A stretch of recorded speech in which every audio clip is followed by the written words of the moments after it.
My name is Jim Ruhlen, and I am the Upper Sandusky Municipal Court Judge. I am married to Mrs. Ruhlen, and reading is very important for my job because I have to read every day in order to read filings and research, so it's important to be able to read. And now we will read Rhyme Time. I felt pretty proud of myself after the bus ride. Once I was back in room 26, I looked over at my pop-eyed neighbor. "Morning, Og," I squeaked to him, hoping that after the long, lonely weekend, he might be in a friendlier frame of mind. He responded to my greeting with dead silence and a grim grin. Or maybe he couldn't see me because there was a huge piece of paper taped to the front of his glass box. And something about that note must have been pretty funny because all my classmates were laughing hard. "All right, what's so funny?" asked Mrs. Brisbane. "Og," said Gail. She was giggling so hard I was afraid she'd get the hiccups again. Mrs. Brisbane ripped the paper off the cage and read it. "Help! I'm a prince who's been turned into a frog. Kiss me quick." Somebody made loud smacking sounds, which made everyone laugh even louder. Mrs. Brisbane looked up from the paper. "I heard that, Kirk. Are you volunteering to kiss Og?" It was a pretty disgusting thought to me, but everyone else laughed. "I think it has to be a girl," said Kirk.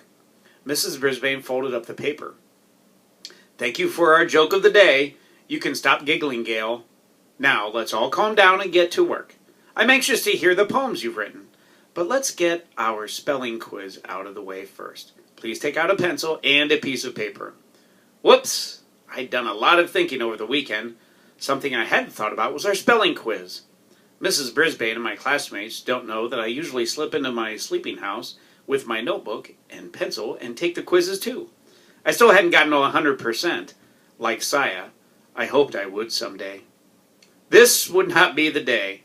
I did all right with practice and jewel and pound, but accommodate? Did Mrs. Brisbane really think anyone except Saya would get that right? It looks like they threw in some extra letters left over from another word. Next, it was time for the poems.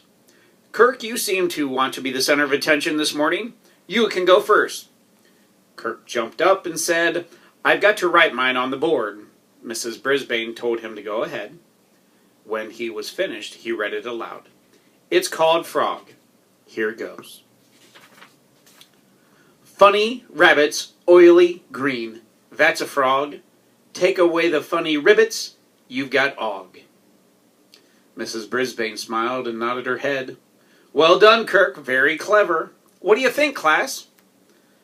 "Does that say oily?" asked Repeat It Please Richie. "Frogs aren't oily." Kirk wrinkled his nose. "Well, he looks oily, even if he isn't. Besides, I need an O word to spell frog." Mrs. Brisbane asked the class to help Kirk out with another O word. I decided to squeak up. "Obnoxious! Offensive!" I yelled. I almost said unfriendly, but it doesn't begin with an O. No one seemed to hear me. Sometimes I wish I had a big booming voice like AJ's. "Honest?" asked Seth, jumping up out of his seat. "Sit still, Seth. That's a good guess, but honest starts with a silent H." Mrs. Brisbane wrote the word on the board. Silent H? No fair. I'll have to watch out for that one. "How about odd?" suggested Art. "What do you think, class? Do some people think frogs are odd?" Some students nodded their heads. Nobody nodded harder than me. "What do you think?" the teacher asked Kurt. "Maybe oddball fits him better," Kirk said, smiling. Everybody seemed to like the answer, and I was not about to disagree. I glanced over at Og to see what he thought. "Boing," he twanged. Everybody laughed, even Mrs. Brisbane. "Oh, Og, you are so funny," she said. "Oddball, yes. Funny, no, in my humble opinion." Heidi waved her hand in the air. "Og doesn't say ribbit. He goes boing." "R is for boing, Heidi?" "That makes roing." Kirk looked very pleased with himself. Heidi frowned. "That's not what I meant." "That's enough on that one, Kirk. Why don't you work on it a little more?" said Mrs. Brisbane. She called for another volunteer. This time Heidi actually remembered to raise her hand. When the teacher called on her, she stood up and read her poem. "I met a little frog and said, 'How do you do?' My name is Hopper. Is that your name too? He croaked, My name is Leaper. That's what I do all day. But when I tried to pick him up, Leaper ran away. Nicely done, Heidi, said Mrs. Brisbane.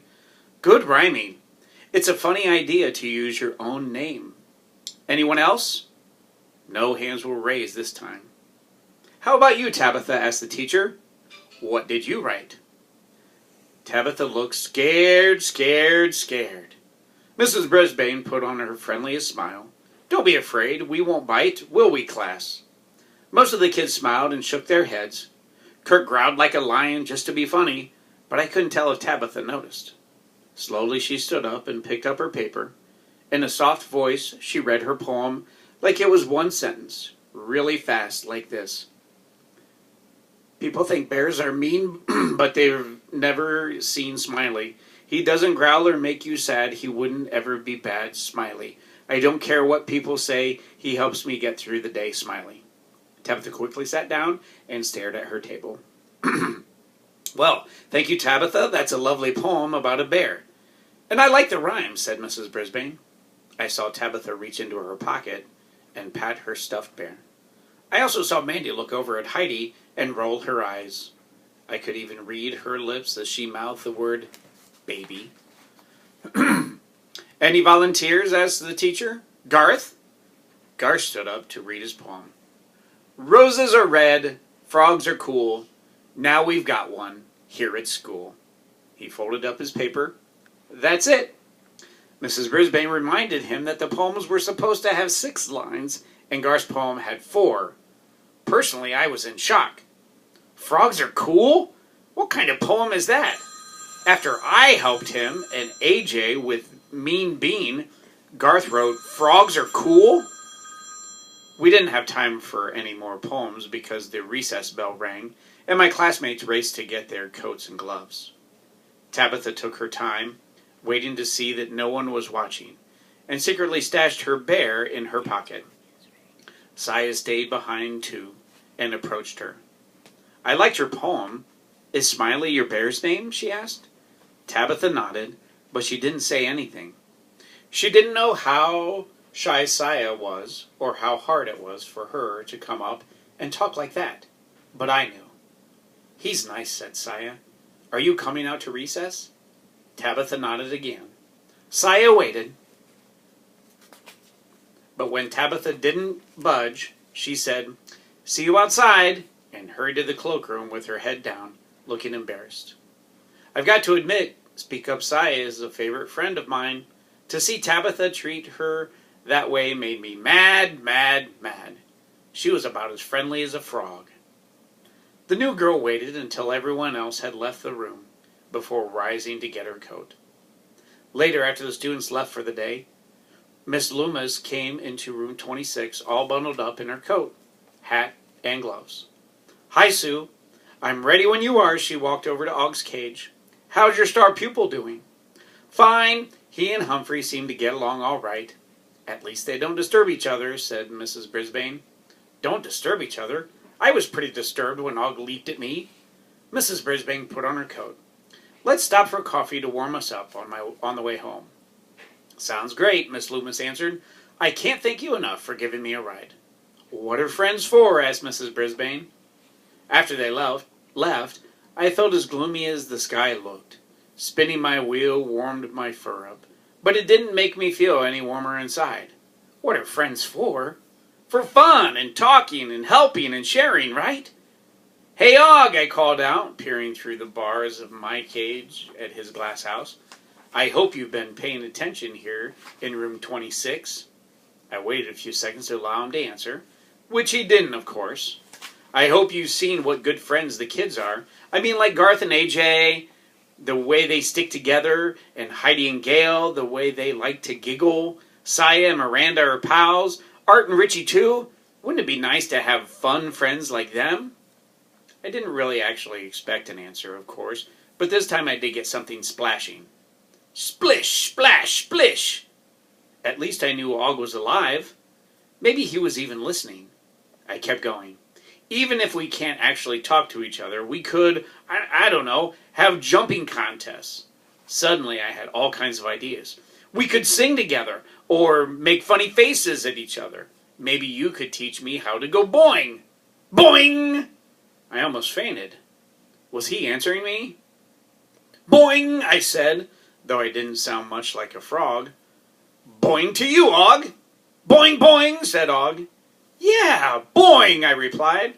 My heart was thumping quite loudly. Were we actually having a conversation? So what else is new, I continued. I waited, but there was no answer. Og, I called out. Og, answer me! Silence. This was one frustrating frog. I tried again, but there were no more boings, not even a splash. The room was silent as a tomb. That's about as quiet as it can get. Somehow it felt even worse to think that Og tried to talk to me and gave up. Still, Saya had learned a brand new language when she came to this country. Maybe Og and I could learn to understand each other. I returned to my wheel and started spinning as fast as I could. I spun until it was almost dark. At last, the door swung open and the lights came on. I have arrived, Aldo announced, waving his broom. No applause, please. Hello, hello, hello, I shouted. I was never so glad to see anybody in my life. Aldo hurried toward my cage, rubbing his arms. Hey, it's cold in here. They turn the heat down at night to save money, but it's freezing outside, and it's almost freezing in here, said Aldo. He turned to Og's cage. Hey, Og, how's the world treating you? Now, when Og didn't answer him, Aldo turned back to me. He's the strong, silent type, I guess. Say, Humph, old pal, I've been thinking about that idea of getting a better job, you know. Maria thinks I should go back to school. I tried to imagine Aldo sitting at a little table all day with Miranda, Richie, and Seth. I didn't think his legs would fit. I could go to college during the day and still work here at night. College? I hoped they'd had bigger chairs there. Aldo put up a chair, so we were practically whisker to whisker. See, I went to college for a year. When my dad died, I quit because I needed to make money. I thought I'd go back, but I never did. Well, it's never too late, I squeaked. Aldo shook his head. I'm not a kid anymore. He reached in his pocket. Maria got me this application for City College. But I don't know. City College? That's where Natalie the babysitter went. She said that's where people go to become doctors and lawyers and teachers. That's where people go to study things like psychology and get good grades. Go, go, go, I said, hopping up and down. Maria thinks I'm smart enough, said Aldo. I just don't know if I can handle all that studying. He sighed and rose from his chair. Guess I better get this room cleaned or I won't have a job at all. Aldo tucked the application back in his pocket. First, I'm going to go turn up the heat. Good old Aldo. He was a thoughtful guy, and a smart guy too. I hoped his wife could talk him into going back to school. I wasn't sure I could do it all by myself, and I was pretty sure Og wouldn't be any help at all. One of the most beautiful qualities of true friendship is to understand and to be understood. Seneca, a Roman playwright.